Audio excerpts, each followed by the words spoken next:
আসসালামু আলাইকুম রহমতুল্লাহ বরকাত। আলহামদুলিল্লাহ, আজকে আপনাদের সামনে যে আমলটা প্রকাশ করব, এই আমলটা আমাদের কোর্সের একান্তই পার্সোনাল আমল।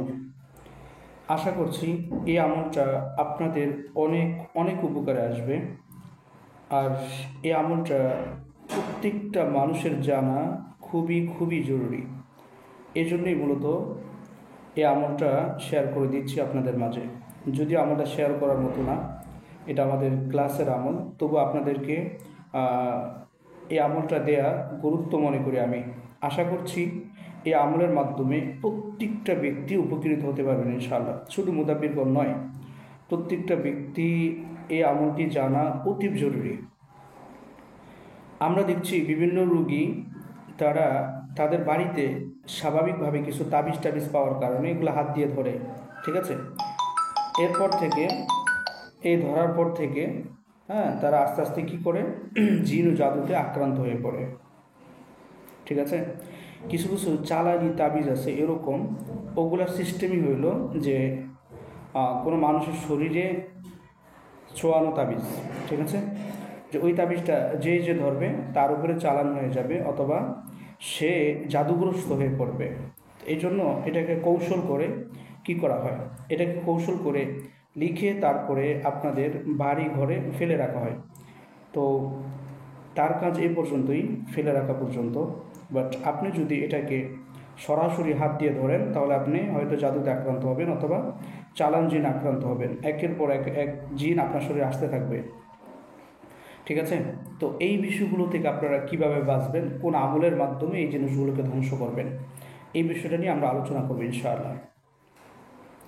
সর্বপ্রথম আপনাদেরকে সতর্কতা করব যে কোনো তাবিজ যদি আপনারা কোথাও দেখতে পান, বিশেষ করে আপনাদের ঘরে, আপনারা সর্বোচ্চ সতর্কতা অবলম্বন করবেন, সরাসরি হাত দিয়ে ধরা থেকে বিরত থাকবেন। দ্বিতীয় নম্বর বিষয় হচ্ছে, আপনারা কখনো বাচ্চাদেরকে এভাবে বলবেন না যে ওই তাবিজটা আমার হাতে দাও। অর্থাৎ যেটা বোঝাতে চাচ্ছি, বাচ্চাদেরকে এই সমস্ত তাবিজগুলো ধরাবেন না মোটেও। এই তাবিজগুলো আপনারা কীভাবে ধরবেন, আপনাদের হাতে গ্লোভস অথবা কোনো একটা কাপড় পেঁচিয়ে, যাতে আপনার শরীরের সাথে স্পর্শ না হয়, ঠিক আছে, যাতে আপনার শরীরের সাথে স্পর্শ না হয়, এইভাবে ধরবেন। তবে আমরা সাজেস্ট করি যেটা, সেটা হলো এইভাবেও না ধরে আপনার একটা পাত্র নিয়ে তারপরে একটা কিছু দিয়ে তারপরে সেই পাত্রের ভিতরে উঠানোর পর, যেমন আমি উদাহরণ দিয়ে যদি আপনাদেরকে বলি যে একটা গ্লাসে রাখবেন তাবিজটাকে উঠে, ঠিক আছে। অবশ্যই সেটাকে হাত দিয়ে ধরা থেকে বিরত থাকবেন। গ্লাস উঠানোর পর এরপরে গ্লাসের ভিতরে কিছু পানি নেবেন। তবে সেক্ষেত্রে যদি জোয়ার ভাটার পানি হয়, অথবা মসজিদের পানি হয়, অথবা বৃষ্টির পানি হয়, তাহলে সব থেকে ভালো। আর যদি এগুলো না পাওয়া যায়, সমস্যা নেই, আপনার কাছে যে পানি আছে ওই পানি নিলেই চলবে। তো তাবিজটা আপনি যে পাত্রে রাখছেন সেই পাত্রে কিছু পানি নিয়ে আপনি এটাকে প্রথমে ধ্বংস করতে হবে, এটার কার্যকারিতা নষ্ট করতে হবে। এই ছোট্ট জিনিস যদি আপনাদের না জানা থাকে তাহলে পুরো ফ্যামিলি তছনছ হয়ে যাবে, ঠিক আছে। তো এরপর আপনি ইস্তিগফার 3 বার, দুরূদ ইব্রাহিম 3 বার পাঠ করে প্রতিবারই পানিতে দম করবেন, ঠিক আছে। অর্থাৎ যে পাত্রে আপনি তাবিজ রাখবেন ওই পাত্রের ভিতরেই পানি রাখবেন, আর ওই পাত্রের ভিতরেই দম করবেন। এরপর আপনি সূরাতুল ফাতিহা একবার পাঠ করে একটি দম করবেন। এরপরে আয়াতুল কুরসি একবার পাঠ করে একটি দম করবেন। বিশেষ করে ওয়ালা ইয়াউদুহু হিফযুহুমা এই পর্যন্ত আপনারা এই অংশটুকু 21 বার পাঠ করে চেষ্টা করবেন প্রতিবারই দম করার জন্য। এরপরে সূরা ফালাক, সূরা নাস একবার করে পাঠ করবেন। বিশেষ করে যখন সূরা ফালাকের 4 নং আয়াতটি আসবে, ওয়ামিন শাররিন নাফাসাতি ফিল উকদ, অর্থাৎ আমি আশ্রয় চাই গির্জা ফু দিয়ে নেওয়ালাদের থেকে। যদি এটা সহজ ভাষায় বলি তাহলে যারা জাদু করে বা জাদুবিদ্যার সাথে জড়িত তাদের কাছ থেকে আশ্রয় চাওয়া হয়েছে আল্লাহ তাআলার নিকটে, ঠিক আছে। তো সূরা ফালাকের এই আয়াতটা 21 বার পাঠ করবেন, ঠিক আছে। পাঠ করার পর সূরা নাস একবার পাঠ করবেন। বিশেষ করে সূরা নাসের যে শেষের অংশটুকু আছে এই অংশটুকু 11 বার পাঠ করবেন।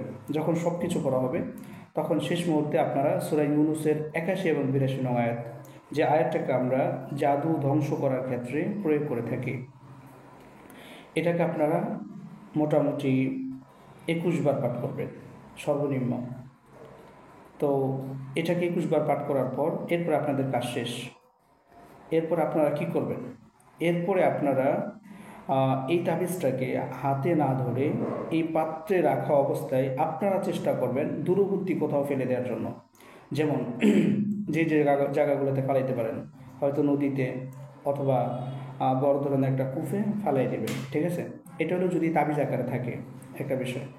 আর যদি আপনার তাবিজ আকারে না থাকে, এমনি লিখিত কাগজে লেখা থাকে, পড়ে থাকে, তাহলে সেক্ষেত্রে আপনারা এটাকে যে কোনো একটা ফুকুরে পালিয়ে দিলে চলবে। তবে অবশ্যই সেক্ষেত্রে আপনাদেরকে এটাও সাজেস্ট করব যে আপনারা যেই ফুকুর ব্যবহার করেন ওই সমস্ত ফুকুরগুলোতে না ফালানো। তো আশা করছি এই বিষয়টা যদি আপনারা জেনে থাকেন তাহলে আপনারা বড় ধরনের বিপদগুলো থেকে বেঁচে থাকতে পারবেন ইনশাআল্লাহ।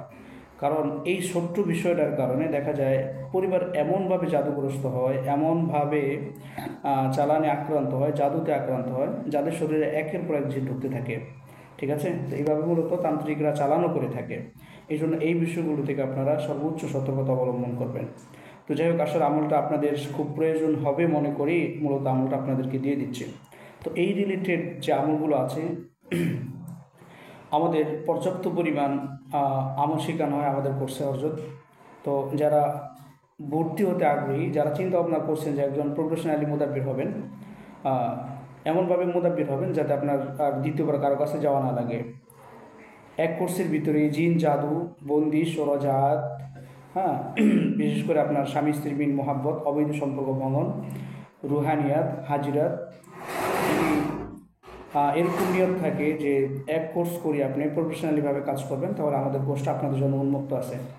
এবং সবচেয়ে বড় বিষয় হলো আমাদের কোর্সে সব কিছু কোরআন এবং সুন্নাহর আলোই থাকবে, কোনো নকশা ব্যতীত থাকবে, ঠিক আছে?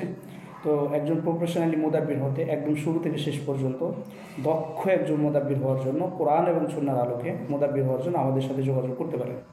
আমাদের 13 নং ভেজ পর্যন্ত আলহামদুলিল্লাহ প্রায় শেষের কাছাকাছি, আমাদের 14 নং ভেজে ভর্তি চলছে। যারা আগ্রহী আছেন যোগাযোগ করতে পারেন। আসসালামু আলাইকুম রহমতুল্লাহ।